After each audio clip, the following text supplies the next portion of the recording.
Come here. Come closer. I have a secret I want to share with you. You see, there's been something going on my channel in the background that I have not been at liberty to talk to you about. It's been going on for a few months, but now I can, and so I'm ready to share it with you today. Are you curious yet? Stay tuned and I'll fill you in.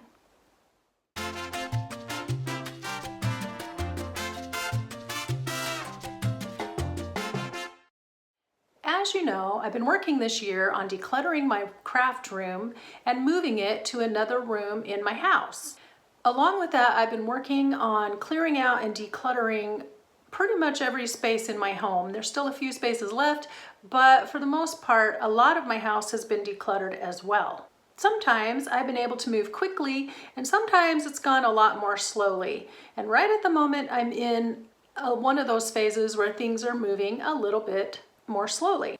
Throughout this entire process, I have not shared with you why I got started decluttering my house and wanting to move the craft room in the first place. So why did I begin this big project? What is it that actually inspired me to get started? Here's what happened.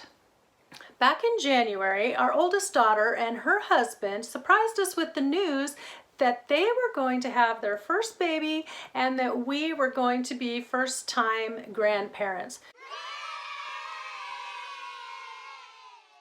We had to keep that a secret for a while because they didn't want to announce it officially. And so in the background of my channel all this year has been the fact that I am going to become a Nana. And as of the recording of this video, I am officially a Nana, and I am planning to go see my sweet little grandbabe tomorrow.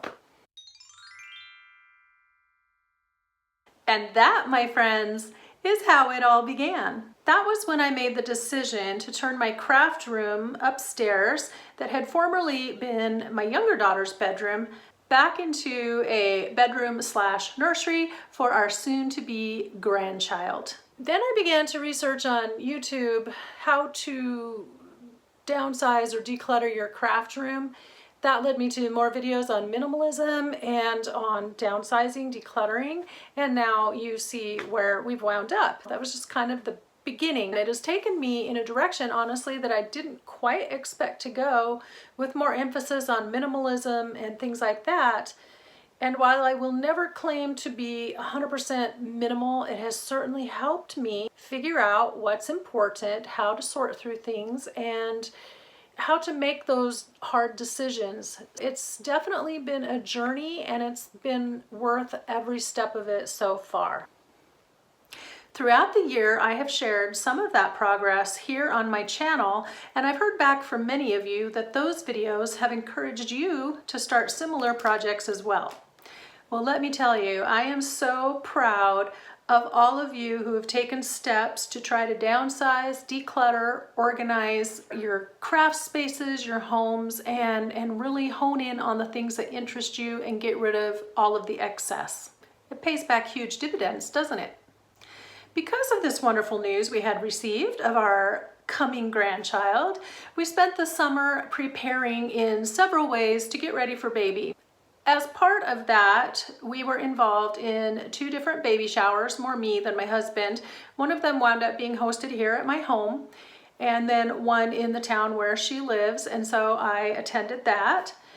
While we were on vacation earlier in the summer, we also got to help them with some house projects at their house. She was in major nesting mode, and so part of that included setting up the nursery and getting that ready to go, and it is just so stinking adorable. Additionally, I had a few things here at home that I wanted to work on. I'm still working on them. One other major project that was going on was we have a leak somewhere in the exterior of our house that every time we've had a heavy rain, it's been coming through the door frame. And so we've spent several months trying to get that investigated, trying to find out where the water leak was. Nobody can figure this out. We've had some siding repair, some roofing, minor roofing repair, and then we had a front door installed. And so that was just a lot of upheaval for several weeks. We thought we had that figured out. Unfortunately, we've had a really big rain today and it looks like it may not be resolved. So we'll see what happens with that. So because I knew all of these events were coming up and I had a very full calendar for the summer, that is why I announced in July that I would be taking a little YouTube break. I appreciate everyone's patience in allowing me kind of to do that. I mean, I know it's my channel, but I do feel like that you guys have all been very kind and supportive in your comments. Part of my plan over the summer had been to finish clearing out my room upstairs and then to finish setting up my room down here, and that just hasn't quite happened. I had in mind that I was going to do this big grand reveal of the room upstairs and my craft room down here, but because I've had to move so much more slowly than I had anticipated in the first place, that just hasn't happened. And I'm a little sad about that. It is kind of disappointing, but I think in the long run, it's for the best. And I'm gonna have to think through what to get rid of. Unfortunately, I just have too much stuff still. So rather than drag things out and continue to stay silent on my channel, I decided that I would go ahead and make this video, show you my progress that I have actually accomplished so far in both rooms, and then to talk about what I have been learning in this decluttering process. So here are the top 6 things I've learned, and stick around to the end because there's a bonus 7th one. These are what I have learned on my decluttering journey. The first item is that I have realized a lot of things about myself. It's self-discovery. It's good to be self-aware and to know what's going on with you. And throughout this process, I have discovered a few things about myself, weird little habits. For instance, when I was decluttering, I think it was back in February, one of the first videos I made, and I was decluttering my ribbon drawer, I discovered that I have a preference for certain types of ribbons and laces, and then there were certain ones I didn't like. So I ended up decluttering a lot of the ones that were more sheer because I couldn't glue them very well into a journal, and also a lot of the really narrow, like the 1/8 inch ribbon and stuff, I just don't use it. A lot of it had been given to me, passed on from some other places, and so I ended up decluttering that. But now through that, I can make sure that as I continue to buy journal supplies, or when I continue to buy journal supplies, that I pick the things that I actually enjoy. Another weird little habit that I've noticed about myself is that I tend to have like a main area where I keep things, and then from there I will take and I will move a little bit to other places in the house where it's more convenient. For instance, I have a desk in our living room, and it has pens and markers, and it's kind of like where I keep the office-y kind of stuff. But then in my kitchen, I have a drawer because it's convenient, where I have some more pencils, pens, my grocery list, that kind of thing. Also some tape in there. And then upstairs in my desk up there, I have another little stash of the same kinds of things. And so I actually have it spread out, as well as in my craft room here. I also have another little stash here in my craft room. Wouldn't it be lovely if I just had all that in one spot?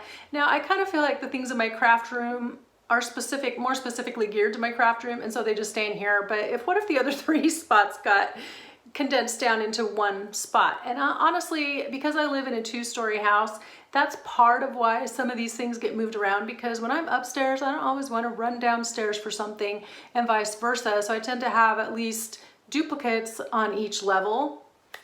And so it's just a weird little habit I have. So I've been thinking through, do you really need to keep that here, or can you go get it from the other location? So just self-discovery is the first lesson I have learned, and I suspect that for those of you that have been doing this as well, you've probably discovered some little oddball habits of your own.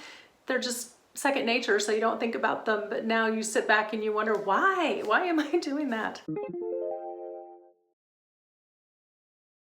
Lesson number 2.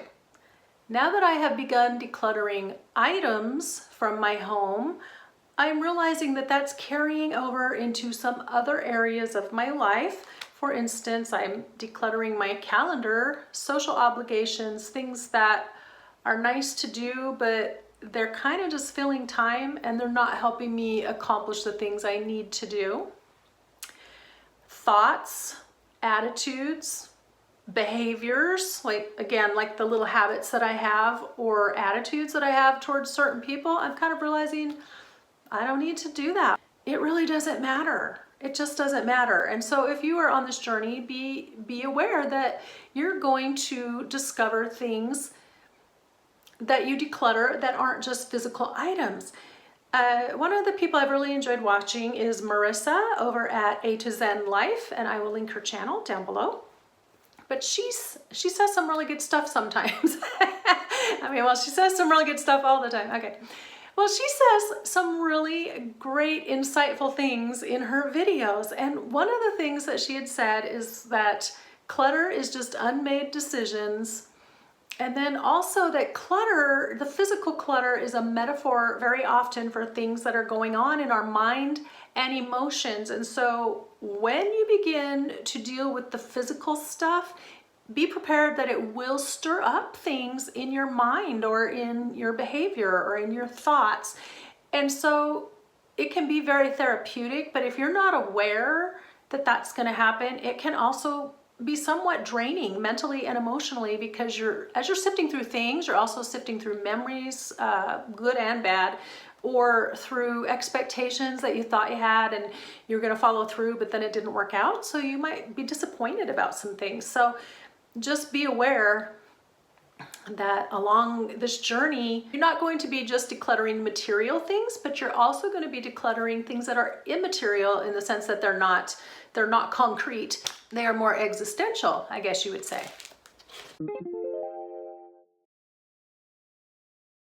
Lesson number 3. The third thing I have learned or been surprised by actually is how much progress I actually made. Now, if you watched my very first video where I was going to take it in bite-sized chunks, I really had said in that video that my tendency, my habit, is to start a project and go from the beginning to the end and just not quit until it's all the way done. Most of the time that's a valuable exercise, at least for me. And, you know, most projects are not of a nature that it's going to be a long-term project that's going to take weeks or months. And so I can get away with that. Well, when I started this, I decided I'm going to take this in smaller chunks, something a little more manageable.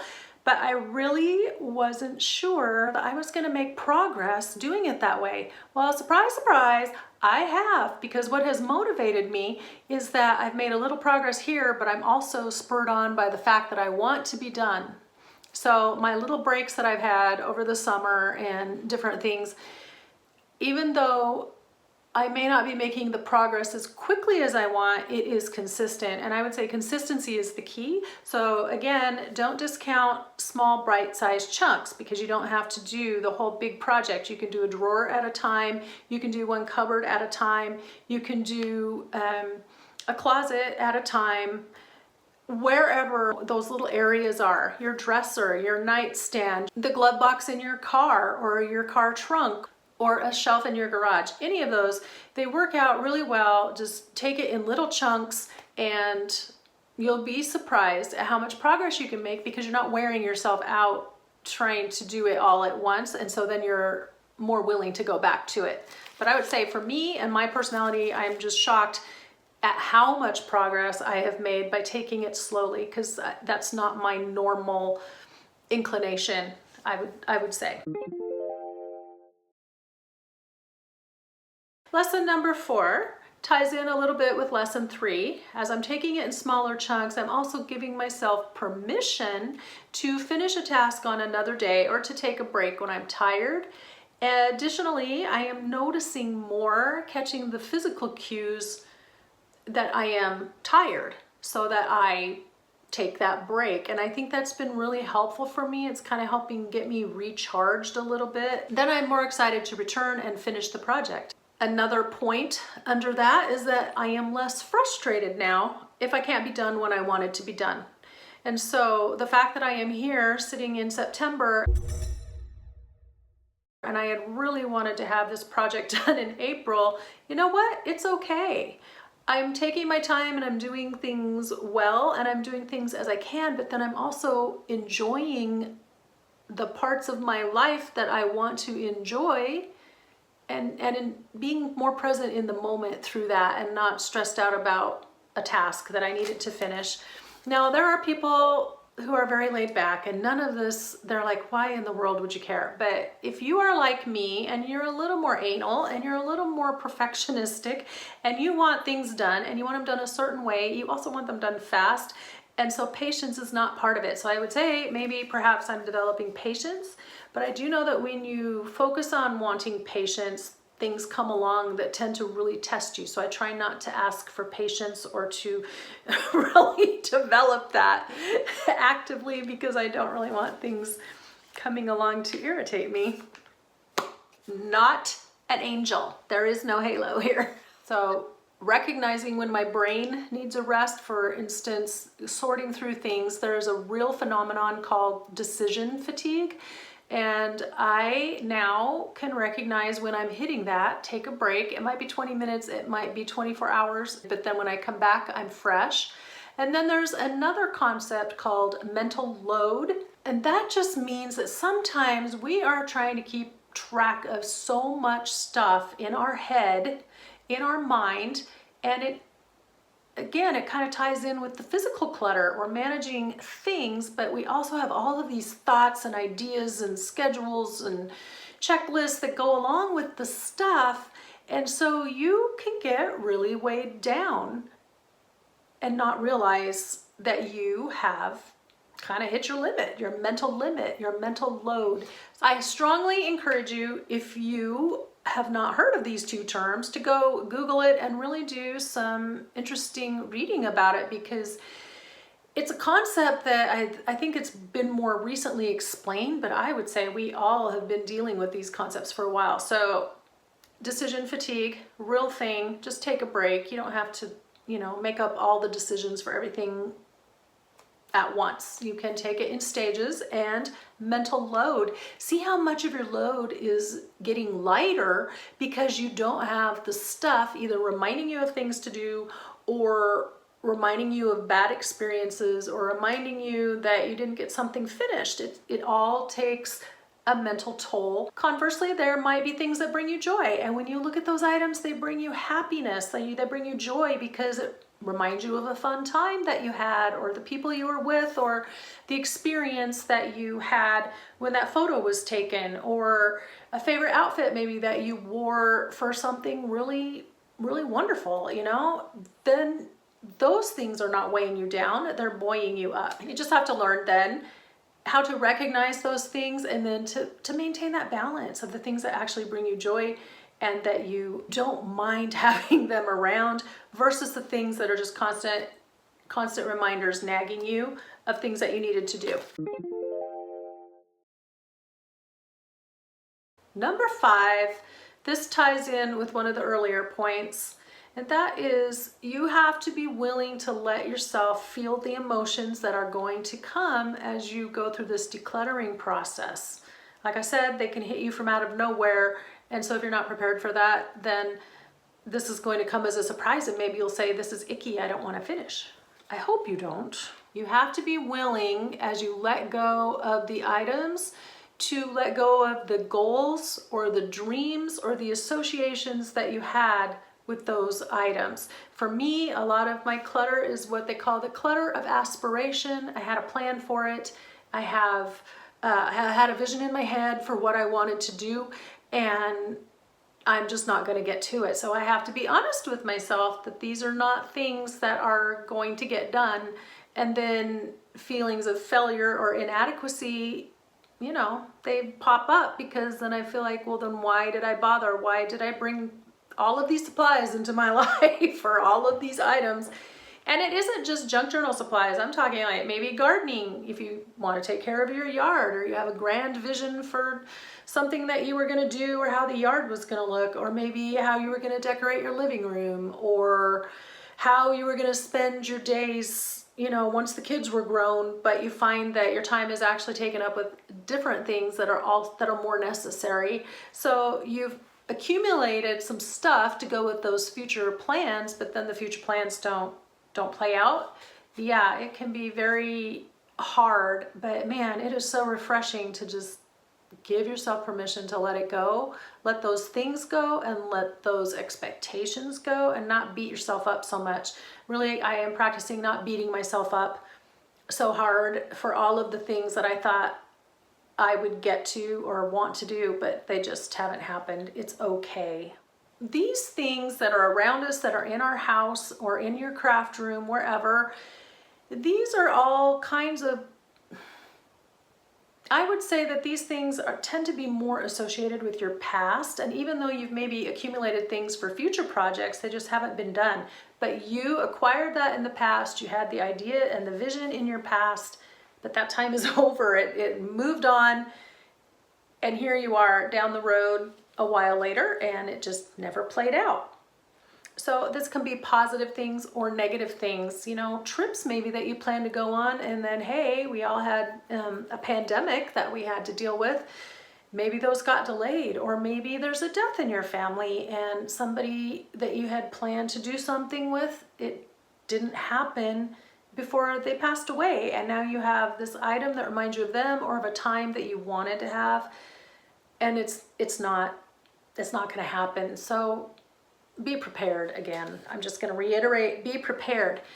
The things in your house, I want you to remember, they are not the actual memory, the actual experience, or that actual person that you did those things with. Okay? Let me say that again, because this was a big one for me. You are not your things. Your things are not your memories. Okay? Your memories are in your head. Your memories are in your heart. And so by letting go of the items that might resurrect those memories, you haven't let go of the memory. You still have it with you, but you don't need to carry every physical object. So here's your mind shift. You are not your things. Your things are not the people or the memories that are associated with them. Those are in here and in here. And if those people are still in your life, they share those memories as well. So spend time with the people, not with the things. Number 6, as I mentioned before, clutter is just unmade decisions, or I would even add actions that you haven't followed through on. Lesson number 6, which I've actually known for a while, is that after 2 weeks, anything laying around your house becomes furniture. Now, I got this from a boss that I used to work for ages ago, 30 some years ago, when I worked for a bank. We were switching heads of department, and so the one guy had left and they were still searching for his replacement, so we had an interim boss. Can't remember his name at all, but I do remember this one thing that he said, because he came in and he was kind of a neat freak. He liked things to be neat and tidy, which I was on board with that. He said, after 2 weeks, it becomes furniture. And you know what? He's right. Maybe you've come home for a trip and not put your suitcases away, unpacked and put them away. After 2 weeks, that suitcase sitting in your room by the bed becomes furniture. You stop noticing it. It just becomes part of the decor. This black thing back here, because I haven't gotten it emptied out yet, is kind of like furniture. I mean, it is kind of like furniture, right? But it's like, it just sits there. Now I don't notice it because it's not in my way. How about the books on my nightstand that I haven't really read as quickly as I wanted to? I should just store them on the shelf, not keep them stacked on my nightstand, because now they're furniture. Now they're as much a part of what's on the nightstand as my lamp or the glass of water I put by my bed every night.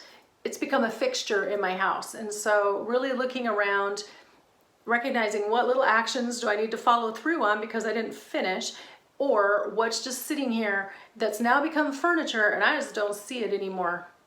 And let me tell you, if you want to spend 5 to 10 minutes every day just going through and making a pass on all those little things that are out of place and putting them where they go, or just getting rid of them, you'll see a difference in just a matter of a day or two, because it doesn't take long. It's just we get tired or we get distracted, and so there you go. Okay, now I'm going to give you a bonus point, and this is something that just kind of struck me the other day, and so I don't know if this is the same for you. Bonus point number 7. I realized the other day that I tend to view the things in my life that should be priorities, I view those things as luxuries because I feel like I have all this other stuff distracting my time and attention. And so for me to just settle in and just rest in a quiet time with my daily devotions, or to go and enjoy a walk with my husband, oh my goodness, I view these things as luxuries, and these are the things that actually should be foundational for my daily schedule, my daily routine. Even sometimes cleaning the house, I view it as a luxury item, a luxury activity. I don't have time for that right now. I've got to go do this and this and this and this. I got to clean up that, and I got to fix that, and I got to go do this other. And I drive myself a little bit crazy. So I don't know if any of you have ever felt like that. This was a real big revelation for me. Perhaps part of why I never get to the things that truly matter and are important, such as my health and my spiritual life and social life, are because it seems like they are luxuries that I just can't participate in. I don't have the luxury of getting up and taking a walk every day, even on the treadmill, because I have other stuff that's got my time and attention. Does that make sense? I hope this video has maybe helped you, and hopefully this has given you a little insight into my progress. Now at this time, I don't know what this means for my channel. I don't have plans to make regular weekly videos at this time, but I also don't have plans to not make regular weekly videos. I'm not sure how that's going to play out. I'm just taking it one day at a time, and I guess with my newfound serenity in not worrying about all that stuff, I'm okay with not knowing, whereas before I just know I gotta have a plan. I gotta really make sure that I know exactly every step, or at least have an idea of where it's gonna head, and I honestly don't know. As you can imagine, my thoughts and priorities right at the moment lie elsewhere, so I don't have plans to consistently make videos. I'm making this one right now because I didn't want to keep being silent on my channel, because I value all of you and your time and attention that you spend with me, and because I've learned a few things and I just wanted to check in with you and let you know how things are going. So being off of YouTube has given me some clarity. It's shown me where I would like to direct my efforts in the coming months. I've not reached any definite conclusions, but I do know a couple of things. I have decided a couple of things. For the time being, I'm not going to continue uploading weekly videos. I have some topics I still want to share with you, and I still have ideas in my head, but I'm not exactly sure how or when I'm going to do that. Also, when it comes to making journals, I'm kind of burned out. And that last journal that I made earlier in the summer, I was finally able to give it to my friend, and she absolutely loved it. I can't remember if I said that in the last video or not, or if I'd even given it to her yet. She was just delighted, really delighted, and I'm so glad. I'm always happy when I can nail it, you know, like really anchor in on a person or a personality, because every journal is tailored basically to that person. And so I have an idea. If it's not specifically for someone, I have an idea of who that person's going to be. So it's really nice when you see the joy on their face. That being said, I'm really burned out making journals right now. So Mountain Music, which was the last one I made, really did me in for a while, and I've just kind of lost interest in that at the moment. I had to really push hard to finish it, and so I've just let journals just kind of sit there. Let me show you right here some footage of what I have so far in my craft room upstairs, and then down here in my craft room. As you can see, the big Calyx unit upstairs is still full of stuff, and that is because I made some progress on cleaning out those metal cabinets that are out in my garage. I showed those to you, and I did get some of that cleaned out earlier in the spring before it got too hot and we got too busy. Unfortunately, my plan to store the 12 by 12 papers in those cabinets was thwarted because the shelves and drawers are not tall enough to hold a 12 by 12 paper. So I have to rethink all of that, and so far I haven't come up with a good plan. Not very impressive, is it? This is where it stands, so this is a little more honest and upfront. I think part of why it has been moving so slowly for me is because I came to the realization that all of this is not going to fit. I mean, I didn't really expect all of it to fit, but I expected more of it to fit than it looks like probably will. And also just coming to grips with the fact that all of these projects and ideas and things I've stashed for various kinds of journals, different themes, are probably just not going to happen. And that all this time collecting it, I didn't need to do that. I obviously still have to decide which journals will get made, because I have 4 or 5 that I really do want to still make, and yet at the same time be honest with myself about my limits. I've just got to be realistic, and so that kind of threw me into a tailspin. So when I say that this is an emotional process, it is true. It's a very emotional process, and you just have to work through it the best you can. Down here in this craft room, I wanted to show you it's going to be a quick view, and then later I will give you a proper tour once everything is actually set up. But I still have things to move around in the room upstairs and things to assemble down here. This is a newer Calyx unit, never has made it out of the boxes yet, but it is smaller than the one upstairs. And I'm going to have drawers in it. And then right here, this cabinet with the drawers, that stuff is going to get moved into the drawers in this new Calyx unit. It's going to end up on my right. You can also see here that I was working on some albums from a big trip we took as a family 12 years ago.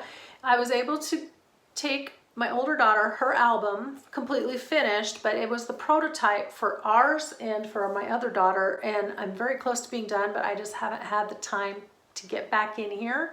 So that's where things stand right now. I didn't want to leave you hanging out there, but I also am not going to be resuming weekly videos right now. Again, I have lots of ideas in my head, so I just don't know. I don't know if I'm going to go to maybe every other week or once a month, or change my content entirely since the journals are burning me out, but I still have things I want to chat with you about. As for now, I am looking forward to fully embracing my role as a new Nana, after which it's going to be time for celebrating the holidays. They are going to be here faster than we think, and then it'll be the change of the year, and we'll be into 2025. And by that point, it'll be time for me to make a second pass on everything in the decluttering arena. So, you know, the time is going to go quickly, and I want to make the best use of my time for you and for me. I deeply appreciate all of you for being willing to give me a little break, for being patient with me, and for your kind, supportive comments that just help me know that this is okay. And you're happy to catch up with me when I come back. I hope you guys all have a great week. Until next time, be inspired and do something creative today. And I will talk to you in my next video. Bye-bye now.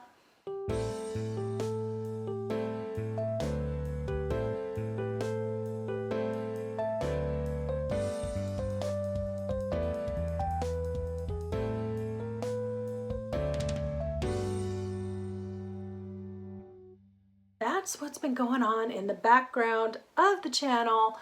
My secret is finally out.